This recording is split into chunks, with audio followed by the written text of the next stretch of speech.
Perfect. Who better than Derek, Pat, Andrew, the wrestling crew? Man, they bout to put an end to y'all careers like a finishing move. They bout to give y'all facts on these cats that's fighting on these mats. Y'all can't see them like John Cena. Even if y'all had 20/20 vision, y'all better listen, pay attention, and take notes down and realize that it's not your time now. And watch these three kings take the crown. Hey, hey. Hey, what's going on, guys? It's Monster Mac from the Hit Squad, the most famous non-TV talent on TV today. You're listening to Wrestling IQ 101 podcast, one of my favorite podcasts to listen to ever. You guys should definitely check their stuff out. Hey guys, welcome back to another edition of Wrestling IQ 101. We are sitting with All Japan, WCW and WWE Legend, Wilkes, the Patriot. How's everything going? Hey guys, how are y'all doing this afternoon? Doing good. How about yourself? Doing great. Life's good here in Columbia, South Carolina. Nice. That sounds great. So, Del, can you just kind of tell me, you were trained by two iconic figures in Thaddeus Moolah and Vern Gagne. Can you just kind of compare and contrast the differences between the two and talk about kind of what's like being trained by a female?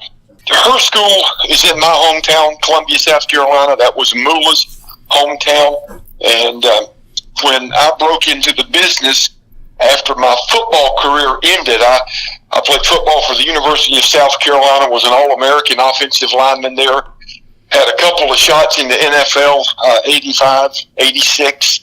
And then after I was released by the Atlanta Falcons in 1986, I came back to my hometown of Columbia and met with Moolah because I wanted to then start pursuing a career as a professional wrestler. It had been something that I had loved all my life. I went to my first live show when I was 10 years old here in Columbia, and I knew that whenever football was done, that the next step for me, the next logical progression for me was going to be to try and have a career as a pro wrestler. So I met with Moolah. It was a school that was geared way more towards women than it was men.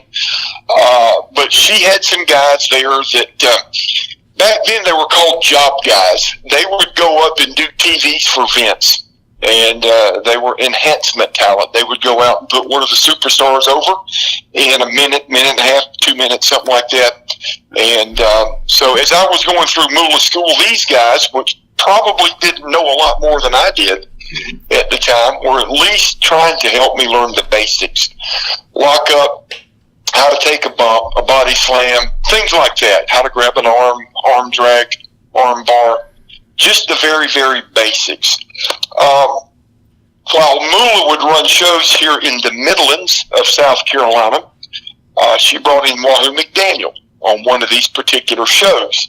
Now, Wahoo was working for Vern Gagne at the time in Minneapolis, the AWA. But Wahoo had a permanent home in Charlotte, North Carolina. So the AWA had taken a few weeks off. Wahoo came to his home in Charlotte, which is only 90 miles from Columbia, where I live and where Moolah was at. And she brought him in to work one of her shows. And I met Wahoo then. And he talked to me about coming up and working for Vern. And he said, when I get back to Minneapolis, once we start running again, he said, I'm going to talk to Vern about you. He said, I think you got potential, you got talent. He said, I think you could have a career in this business. So a few weeks later, I'm in contact with Vern per Wahoo's conversation with him. So Vern and Greg Gagne called me and arranged for me to come up to Minneapolis. And I actually was renting a room from a guy named Brad Ringans. And Brad was a professional wrestler, had worked a lot in Japan, had a very, very solid amateur background. And so I stayed there with Brad and trained in a ring that Brad had set up in a barn-type structure outside his house. So I never really trained under Vern, but Vern gave me my really first big opportunity. And while I never physically got in a ring with Vern or under a training-type session, I did learn a lot from Vern early on in my career when I went up to work for him. And I actually went up and worked for Vern on two different occasions. The first time after that meeting with Wahoo, And I just went up and worked as Del Wilkes. And I spent probably 4, 5, 6 months in Minneapolis. They shut down for about a month or so, and then I came back down south and worked for some other people. And then probably about a year later, went back up and worked for Vern again, this time as the trooper. So I actually had 2 different occasions where I worked with Vern. But he did help me an awful lot in the infancy of my career, not so much with the physical part of the business, the in-the-ring stuff, but with the mental aspect of it, the psychological aspect of it, character development, and things like that. So that's how Moolah and Vern sort of tie in early in my career. Nice. So when you come from South Carolina and you played for South Carolina University, you're All-American in 1984. Can you kind of tell us about your experiences and how it was playing for such a prestigious college football? Well, it was a dream come true for me. Like I said, I grew up in the same town the university's in, Columbia, South Carolina. And my dad's father, my grandfather, had a tremendous influence on me as far as sports. He was a sports fanatic. University of South Carolina, he loved everything Gamecock. Gamecock football, basketball, baseball. He loved it and just had an unbelievable, keen sense of history of South Carolina athletics. Now, my dad was never a sports fan, but he had 3 other brothers that were. So through his brothers and my grandfather, I learned all about Gamecock football. So as a kid, I had a dream. I went to my first game when I was 7 years old and just had a dream to play football for the University of South Carolina. And I was very fortunate, very blessed that I was a good football player, a good athlete. And coming out of high school, I had an awful lot of offers. I could have gone and played anywhere I wanted to. But I knew I was going to stay within the boundaries of the state of South Carolina and play at either Clemson or the University of South Carolina. And had an opportunity to go to either one of those schools, but that strong tie-in through my grandfather that I had with Gamecock football eventually led to me going to the University of South Carolina. And my first year there, my freshman year, was 1980, and I was very, very fortunate to have a teammate of mine, a guy named George Rogers. I blocked for him. He won a Heisman Trophy. And then my senior year, 1984, we won 10 games that year. We were 10-2. And at one point, we were ranked second in the nation late in the season, had a shot to play for a national championship. So up to that point, that was the most successful team the university had ever had. And I was captain of that team. I was the most valuable player on that team and was very fortunate to be a consensus first-team All-American. And even to this day in school history, there were only 4 consensus All-Americans that have played at South Carolina: George Rogers, myself, a guy named Melvin Ingram, who just signed a $66 million contract extension with the San Diego Chargers, and another guy named Jadeveon Clowney that I'm sure anybody that follows football knows about Jadeveon Clowney. So it's good to be in that company. That's good company to be in. And in 85, you tried out for Tampa Bay, 86, Atlanta Falcons. And then after that, you went into wrestling. Can you kind of tell us, how was that transition from going from college football into professional wrestling? Well, I didn't think it was going to be that difficult. Football is an extremely physical game. It's a very violent game, very physically demanding. And I had this notion in my head that because football is a shoot and wrestling is a work, the physical aspect of wrestling would be nothing like football. And I couldn't have been more wrong. Wrestling, even though it is a work, as far as the outcome is concerned, it was very, very physically demanding. I remember after my first night of ever taking bumps in a ring, and Moolah's ring, believe me, it was like taking bumps in the parking lot. It was hard. It was hard, and it had no give. And I got up the next morning, and I could barely walk. And I thought, wow, this is a little different than I thought it was going to be. But that football background helped me tremendously adapt to that. I've always had the opinion that some of the greatest wrestlers ever have come from a football background, and I think if you can go back through history and look at some of the greats in pro wrestling, they did. They had a football background, and that background in football teaches you mental toughness, physical toughness, determination, a never-say-die attitude. So football played a big role in me being able to adapt and learn and compete in pro wrestling, but yet completely different worlds, completely different. Like I said earlier, one's got a legitimate shoot outcome to it, and the other's a work. But even though it's a work, it's still very, very physically demanding. But football helped me tremendously, just transition into wrestling. So, Del, growing up, I had like your action figure, and I was a huge fan. Can you talk about how it was being like a role model for children around the world and being a patriotic character like that? I got into the business with none of those things in mind. I didn't get into the business to make the kind of money I made. I didn't get into the business to be a role model, to have the adulation of the fans. I got into it because I loved it. I truly loved it and had a desire to be what I would watch on TV when I was a kid and to be a part of that business. But as you grow and as you get more experience and as your character develops and, you're on worldwide TV, then you realize that literally the world is watching what you do. And there are a lot of kids sitting at home that watch you and admire you and want to be like you. Then you realize the enormity of that you do have a tremendous responsibility. Now, for me, and I truly believe this, any character that you take on in the world of pro wrestling, I think, has got to be linked closely to who you are. I've known Steve Austin for almost 30 years now, 25 years, and Stone Cold Steve Austin is a lot like Steve Austin. Del Wilkes is a lot like the Patriot. And to me, it had to be that way for me to truly work that character, to evolve that character. I'm an extremely patriotic guy that is in love with the United States of America, and I think it's the greatest country that's ever existed on the face of the earth. And I'm proud to be an American.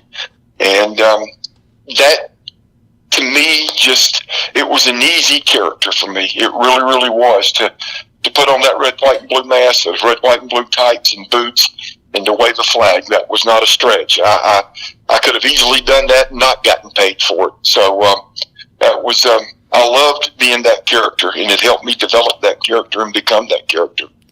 Talk about the evolution from the Trooper to the Patriot. How did that come about, and did you feel like you needed the mask to really portray that character? Well, the way it was presented to me, it just made sense. I was working the Trooper character, and the AWA went out of business. DJ Peterson and myself were the last tag team champs in the AWA. And once the AWA folded up and closed their doors, and it had been a big deal for me. It opened up other doors for me, and it exposed me to a worldwide TV audience because the AWA was on ESPN Monday through Fridays from 4 to 5 o'clock.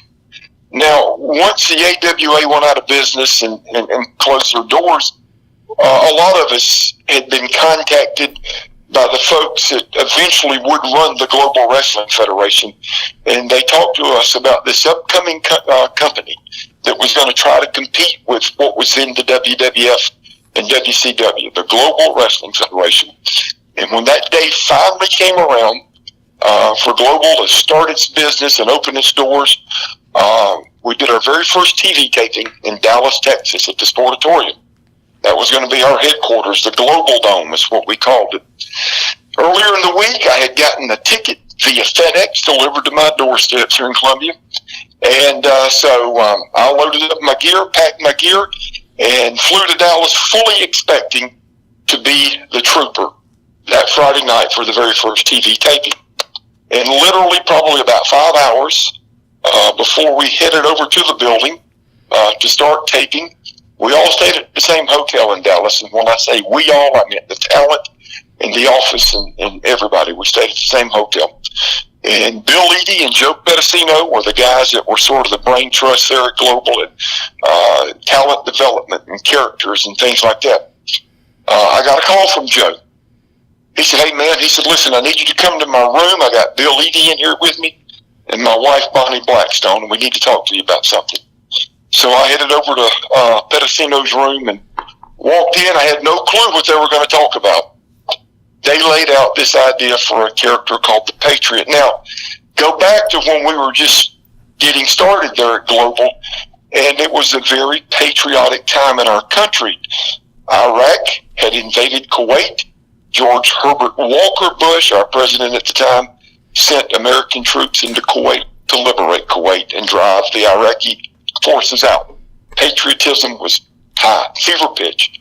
And they felt like we could take advantage of the climate of the country, if not the world, with this high level of patriotism. They pulled out a costume box, and in it was a red, white, and blue mask, red, white, and blue tights, red, white, and blue trunks, a red, white, and blue vest, and this red, white, and blue, 3 feet tall, smokestack Uncle Sam hat. And I said, "Guys, I'm all in. You've convinced me. I'll do it." I said, "But I guarantee you the one thing I will not do, I will not wear that hat." It looked like a cat in a hat kind of deal. And I said, "I am not going to put that hat on my head, but I'll put that mask on. I think we've got something here." And that night, when I walked down the aisle at the Sportatorium, those people in attendance that night just erupted. And I could just tell by the response we got that night from a character they'd never seen before. But because that guy was dressed in red, white, and blue and waving a little red, white, and blue American flag with those stars and stripes on it, they loved it. And so I knew then that we were on to something good. So that was where the Patriot was born.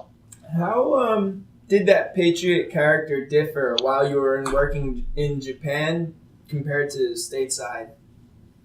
Well, in the States, it was pure white meat babyface. And I think a lot of wrestling fans immediately think when you take that character to another country, you become a heel. But that did not exist in the world of All Japan Pro Wrestling. When I worked for Baba, they were doing phenomenal business, phenomenal talent, phenomenal matches, unbelievable work rate. But it was not, the Japanese fans, at least in Baba's company, were not heel babyface fans. And here's why. Every weekend or every Sunday when our TV show came on, it was an hour of nothing but matches. There were no promos. There were no interviews. Every match was a 1-2-3 finish, a clean finish. There were no interferences. There were no double DQs. There were no countouts. There were no run-ins. Everything was a clean 1-2-3 finish. Therefore, you didn't have babyface. You didn't have heel. You couldn't do a screw job. It was a clean finish every match, every night for Baba. So there wasn't a babyface. There wasn't a heel. So, you know, it was just really me continuing to do business as I had done in the States. And now later on in my career, when I'm working with Bret, and we're going across Canada, it was funny. We were in Seattle, Washington one night. Bret and I were working main event. He's the heel, I'm the babyface. We crossed the border the next day. We're on the west coast of Canada. And without any hesitation that night when we went to the ring, I was the heel, he was the babyface. So that happened with him. But in Japan, you know, that character was, you know, it wasn't a heel character. And I think a lot of people probably would have thought it would have been in Japan, but because of the way Baba did things, they just didn't have that heel babyface dynamic. Now, I'm pretty sure everyone always asks you how you came up with the Patriot character, but I'm kind of interested in how you actually came up with the Trooper character and that idea of, you know, every time you fought an opponent and you beat them, like you would give them a ticket. Well, I tell you what, I would love to tell you guys that I'm one creative son of a gun and I came up with all these ideas, but that would be a lie. Let me tell you how the Trooper character came around. Let's go back to the Moolah days. Training at Moolah's, working little small shows around the Midlands of South Carolina in front of 40, 50, 60 people working high school gyms, VFWs, National Guard armories, bars, things like that. And the guys that would train us, those guys I told you that would from time to time go up and do enhancement jobs for Vince, they had everyday jobs. They were 9-to-5ers. They never developed into full-time wrestlers. One of the guys was a deputy sheriff in one of the counties right out of Columbia, South Carolina. That was his legitimate shoot job, a deputy sheriff. When he wrestled on weekends for Moolah, he basically, wore his uniform to the ring, minus the gun, and he called himself the Super Enforcer. Now, fast forward to me going and working for Vern in the AWA. Mr. Super Enforcer, Mr. Deputy Sheriff that helped train me at Moolah's calls me up one day and says, "Look, brother, if I sent you a highlight tape of some of my stuff, would you present it to Wahoo and Vern and Greg Gagne?" He said, I'm trying to get a break, Absolutely, dude. I'll help you out. Send it to me. So he mails me the tape. I take it to Vern and Greg and Wahoo when I get it. About a week later, they come to me and they said, "Man, that guy's horrible. He stinks. I mean, he is the drizzle and runs. He has no future." But we like the character. So we've come up with this idea. How about the trooper? You're a Southerner. You've got that Southern drawl. You've got that sort of square chin look about you, square jawed look about you. I mean, you just look like a Southern cop. And so what do you think? Well, once again, I'm all in. Let's do it. And so it was their idea to write the tickets and put it on my opponent's forehead or his chest after I beat him, to hand out the little plastic badges on my way to the ring. So that was Greg and Vern and Wahoo's idea.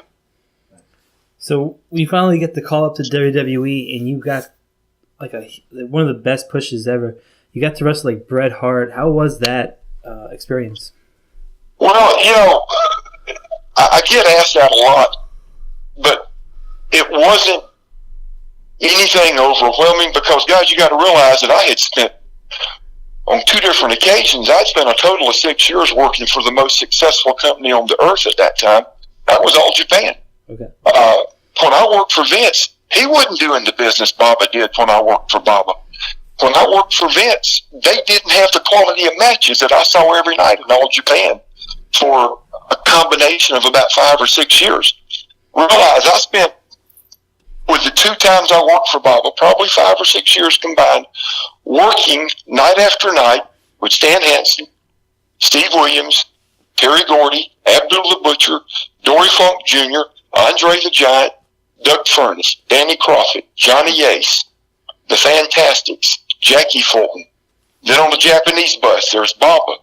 There's 2 of what I consider, if you ask me to pick the 5 greatest workers ever, Misawa and Kobashi are 2 of the 5 greatest workers that have ever lived.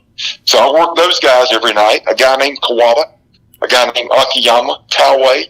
So when I got to the WWE, believe me, I mean, I'd already been on a big stage. I'd already worked with superstars. I'd already worked with some of the greatest workers that had ever lived. So it was just going out and working. It wasn't, But I enjoyed working with Bret, having said all that, because Bret worked that Japanese style. Bret was a little stiff. He was a little snug. There was nothing ever done in the ring. It was all serious. There was never comedy spot. Bret, as I was, were serious about what we were doing in the ring. We're out there to put on a good show, have a great match, a quality match, a believable match. Well, that's what I'd been doing in All Japan for all those years.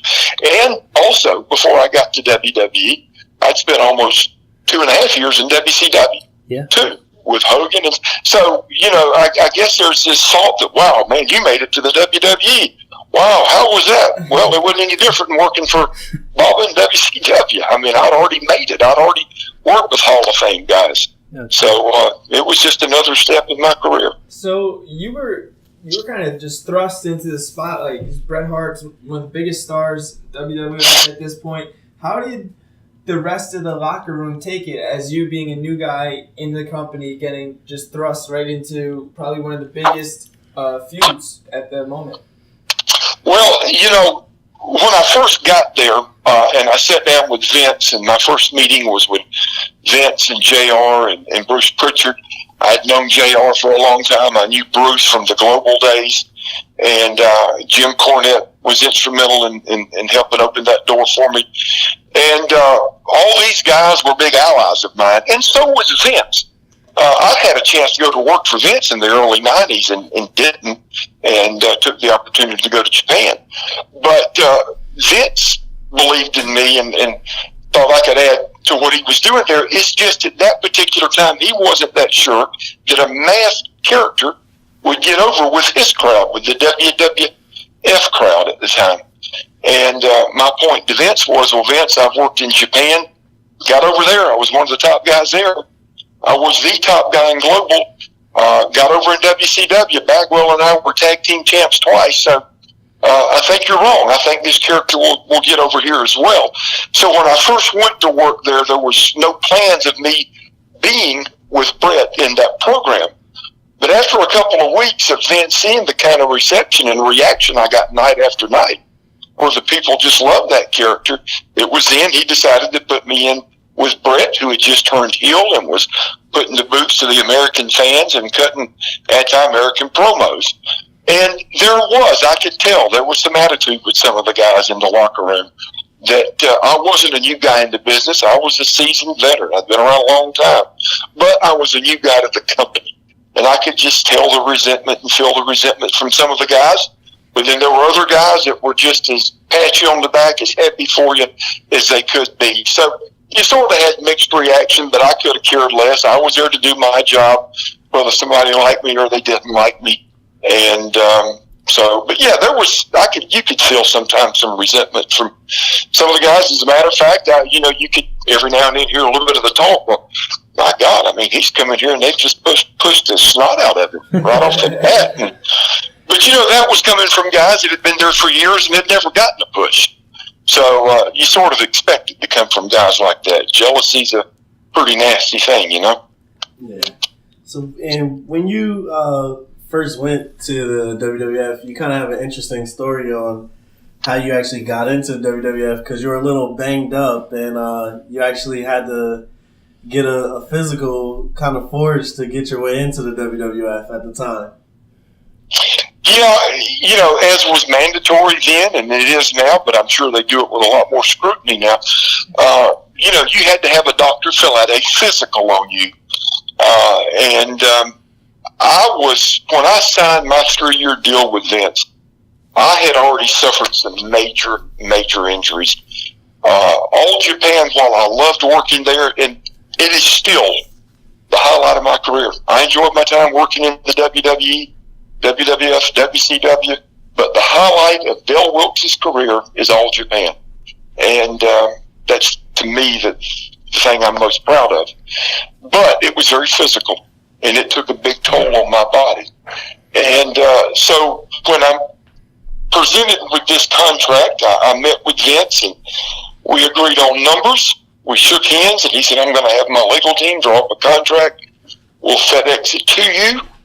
Get your lawyer to look at it, sign it, send it back. But there will also be a form in there for a physical. So have your doctor perform the physical. Well, there was a doctor that all the boys were using to get prescriptions.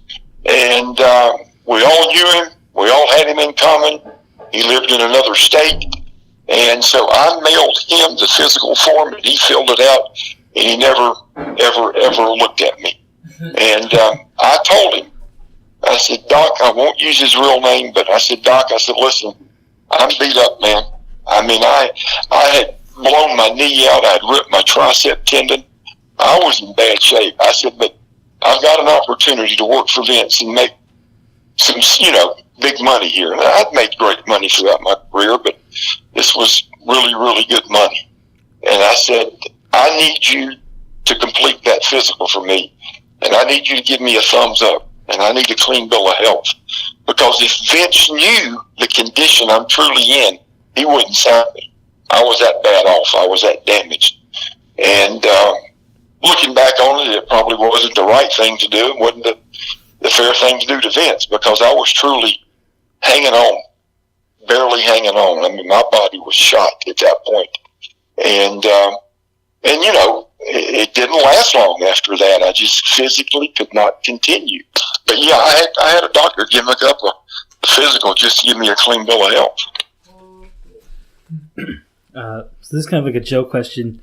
Were you kind of mad at Kurt Angle for stealing your theme? Mad at who? Kurt Angle for stealing your theme song? Dude, I didn't even know Kurt Angle came out to that music until, and then, you know, years after he started coming out to that music. I tell everybody this, it wasn't my music to start with. It wasn't his to start with. WWE got me together with the creative minds there one day. They set me down. They played several entrance songs. They wanted me to pick one. I said, that sounds good, use it.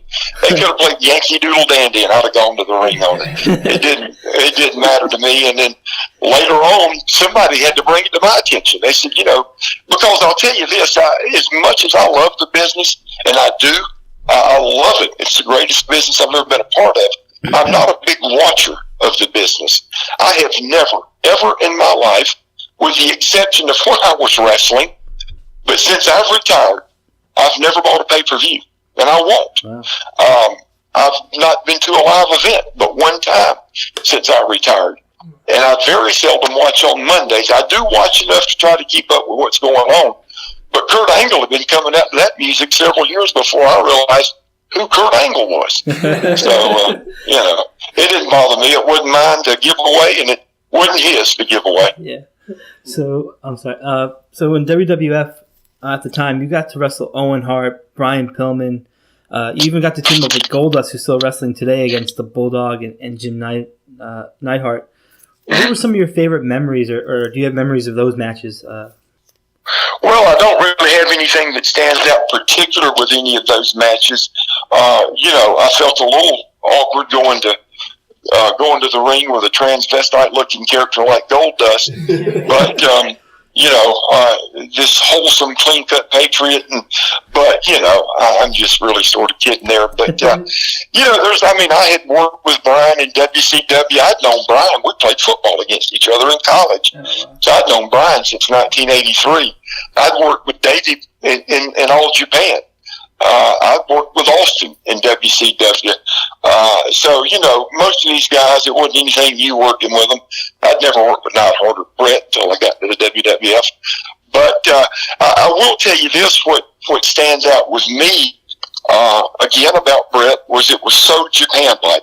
Working with Bret Hart was like working with Kobashi or Misawa or Gordy or William, because he was, you know, it was a little snug, a little stiff. I liked it that way. And Owen, not a lot of highlights from any match we may have had, but Owen outside of the ring. Owen was just a upbeat, always in a good mood kind of guy that loved ribs, loved telling a joke, loved having a good time. So I probably got more good memories about things out of the ring than I could really specifically tell you about something in a ring.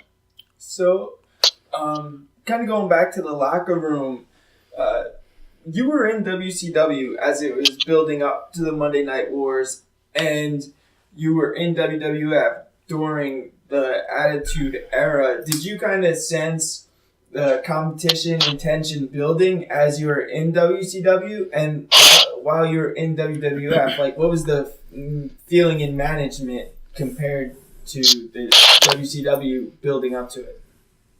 Well, when I knew things were about to change is we're at TV, and again, my memory fails me and doesn't serve me very well, but I'm thinking we're maybe in Albany, New York, or Syracuse, but I think we're in New York somewhere, and it's Monday, and it's TV, it's Raw, and Vince pulls all the talent together for a big meeting, and this is the first kind of one of these meetings I'd ever been in at TV. And he gets everybody together. He's got the road agents together, and Pat Patterson and Cornette and JR and everybody. And that's when Vince makes the announcement that we're getting ready to change wrestling in the way things have always been done. I'm paraphrasing here, but I'm coming pretty close to what he said. This has always been a black-white business. There's no gray area here. Good guy, bad guy. White cowboy hat, black cowboy hat. You know, good versus evil. Babyface versus heel. And he said, we're getting ready to blur those lines. He said, what used to be bad is going to be good. If we're successful with this, and what used to be bad will be good. And so we just went through that process of just doing that and literally pushing the envelope and changing the business.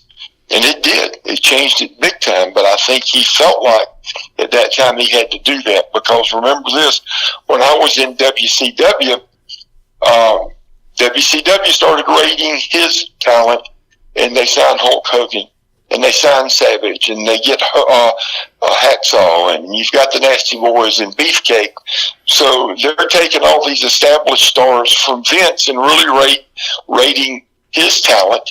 And Vince is now got guys that had, a lot of them had been in WCW before, but weren't that big megastar they would become. So Vince was left with no choice but to change the way things were done. And so that changed the business. I mean, it really did. And it started that night with that meeting or that afternoon that Vince had with us. And said, this business will never be the same. If this is successful, if we can do what we're wanting to do and what we're trying to pull off here, he said the business will never be the same, and it hasn't. Now, is that good? In some ways, yeah, but in some ways it's bad too. It's not good. So when you signed with WCW, can you kind of tell us like how were your experiences with Eric Bischoff, and how was it working for him? Well, I've known Bischoff since 1988. Probably when I first went to work for Vern, because you remember back then, maybe you may not be old enough to remember, I don't know how old you guys are, but Eric was our TV guy. He was the voice of the AWA on TV. He was our guy. He was our JR. So I'd known Bischoff since then, and Bischoff was running WCW when he called me and wanted to meet with me about coming to work for WCW. Greg Gagne was on the booking committee at WCW. Well, Greg Gagne was the reason, along with his dad, Wahoo, that I went to the AWA. So I'd known those guys for a long time, and always got along good with them. Always had a good working relationship with them, good personal relationship with them. Matter of fact, I saw Eric late last year, and even though I had walked out on him at WCW and had some minor issues with him at that time, we still get along good and consider him a friend. Nice. Now, kind of how was that in comparison to working with Vince McMahon at the time as well? Well, I always felt like in working with Vince compared to WCW, I always felt like that things were more organized in WWF, better planned. I felt like everybody that was a part of what we were doing came from a wrestling background, had you in WCW, that while, Eric and our agents, road agents and stuff like that came from wrestling backgrounds, that the people that managed the money, Ted Turner and those suit and ties that worked up under him and their lawyers, they had no clue about wrestling. Nothing at all. So you always felt like you were actually, maybe at least I did, working with a better sense of what the wrestling business needed and wanted, working with Vince. And I'll give you an example of what I'm talking about. WCW hires all these guys away from Vince, Hogan and stuff like that. And then eventually, one of the biggest things that's ever happened in wrestling history, NWO, comes along, and it explodes. It is a huge deal. And they're putting the boots to Vince for a while on TV. And they are it. That's the thing to see on Monday nights, is NWO. Well, in my opinion, that's the one and only good idea that company ever had. Really. And when that thing ended, when that NWO thing started to fizzle out, and you needed some creativity to come up with something else to feed that and help that and continue that, they couldn't do it.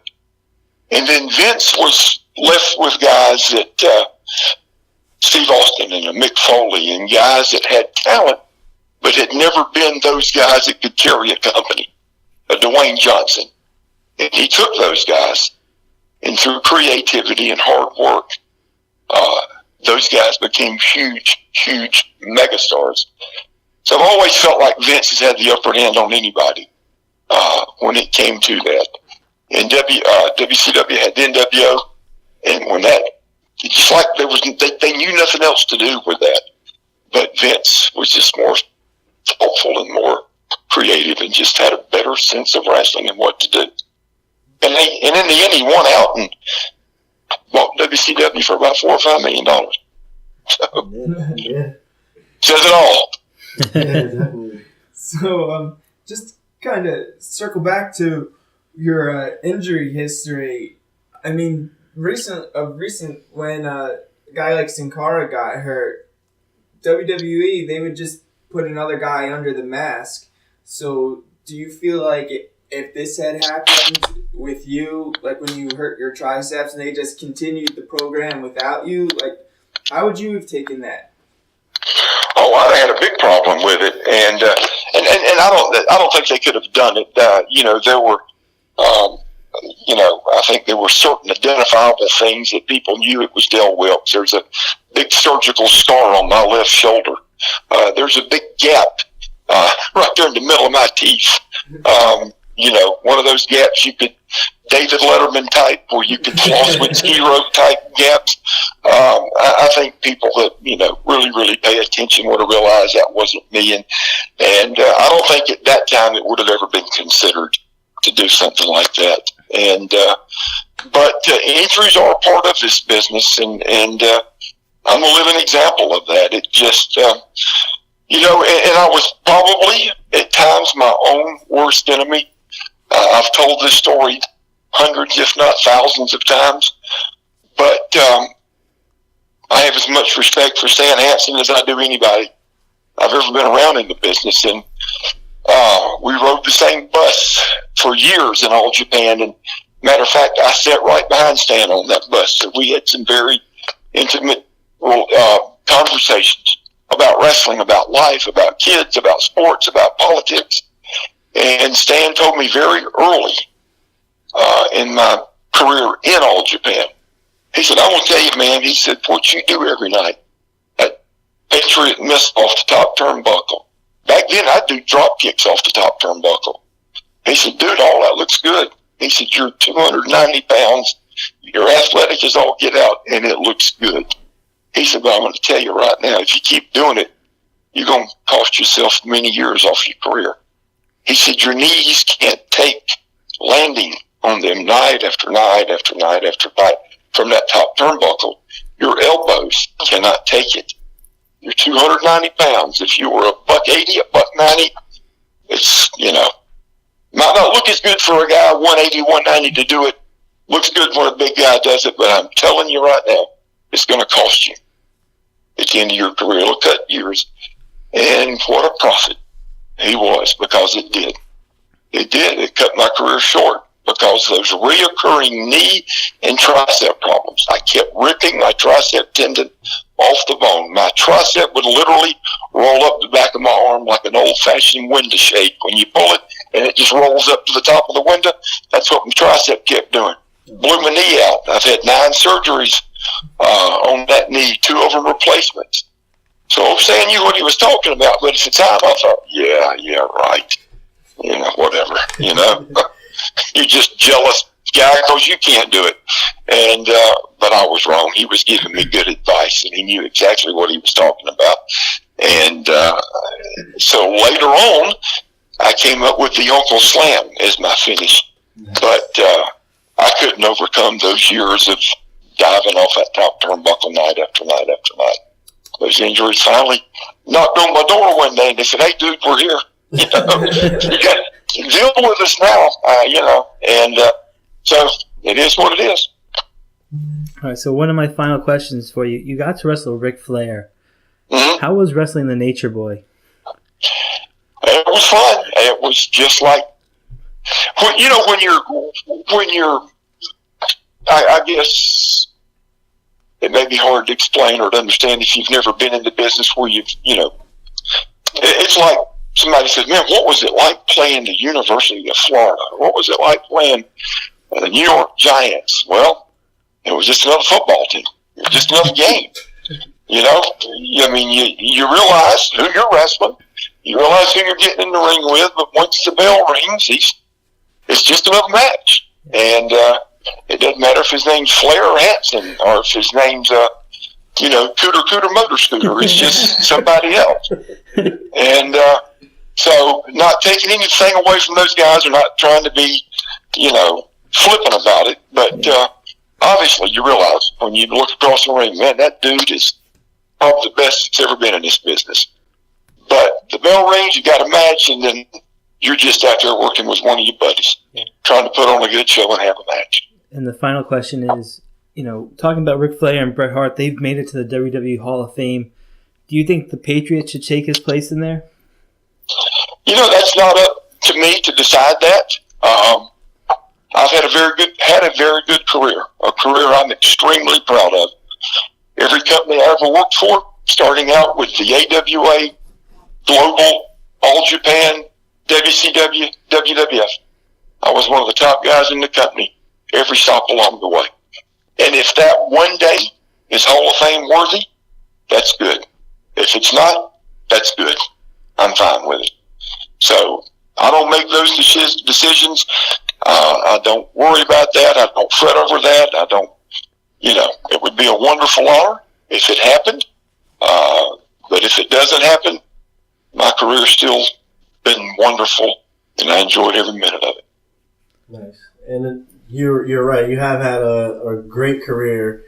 But my final question to you would be to, the young guys that are starting out now, what advice would you give to them going forward in their careers? And I've given this advice a lot, but to me it's just the best advice I could give any of them. Your body, you've only got one of them. Take care of it.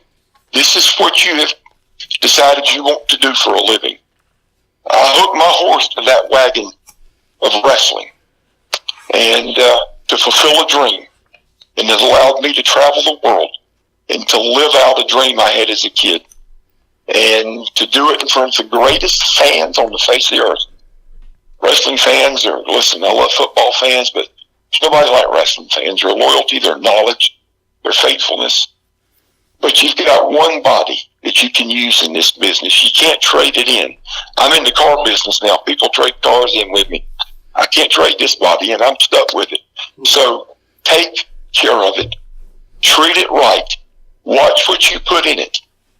And I didn't do a good job of that. I put a lot of things in it I never should have. But you're not on the road to suck your money up your nose. You're not on the road to chew up 50 Vicodins a night and catch a buzz and drink all the liquor in the bar. And this is your business. It's your occupation. It's going to be your legacy. Take care of that body. You need it. It's your money maker. It's very, very important. So handle it with loving care. Take very good care of it from what you do with it from a workout standpoint, to be smart in the ring with what you do, to take that advice that Stan Hansen gave Del Wilkes, and then also, too, in what you put in it, what you eat. Take care of that body. Once it's gone, you're done. So treat it right, man. That's what's going to allow you to have a long, productive career.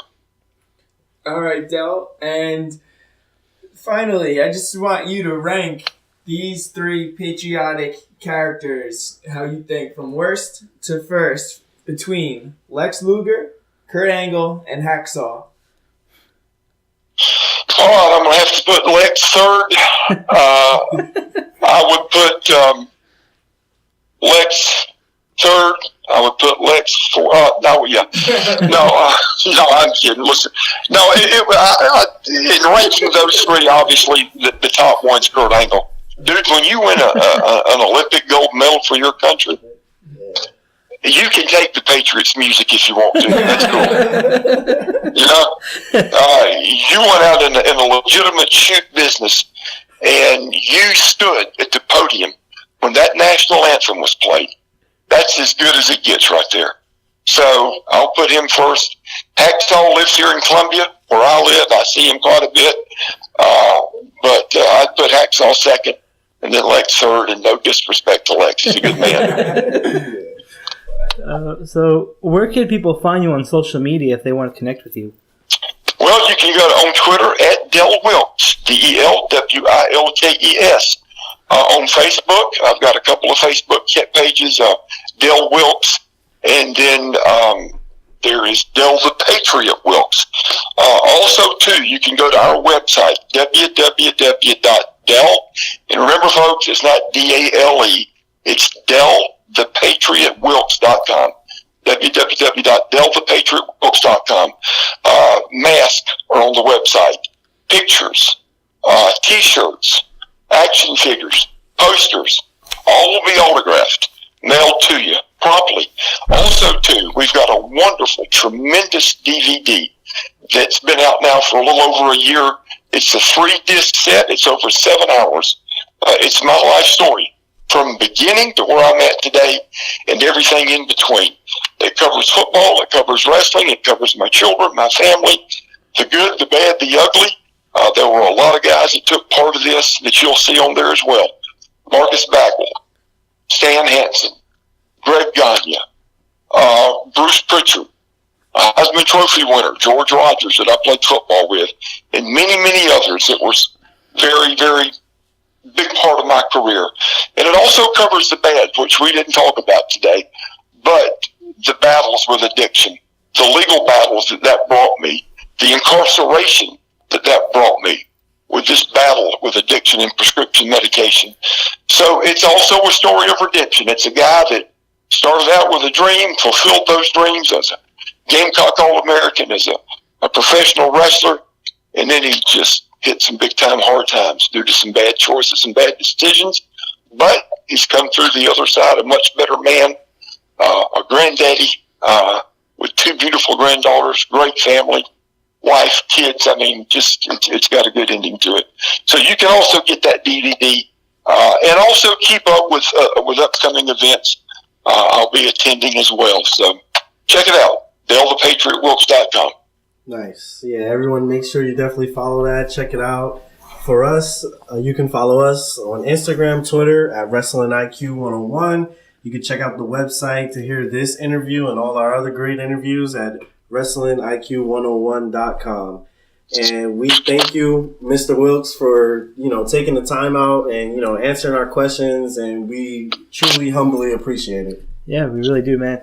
And great. Well, thank you guys. I appreciate the invitation, appreciate the time, and just allowing me to tell a little bit of my career and just what a wonderful business we all love.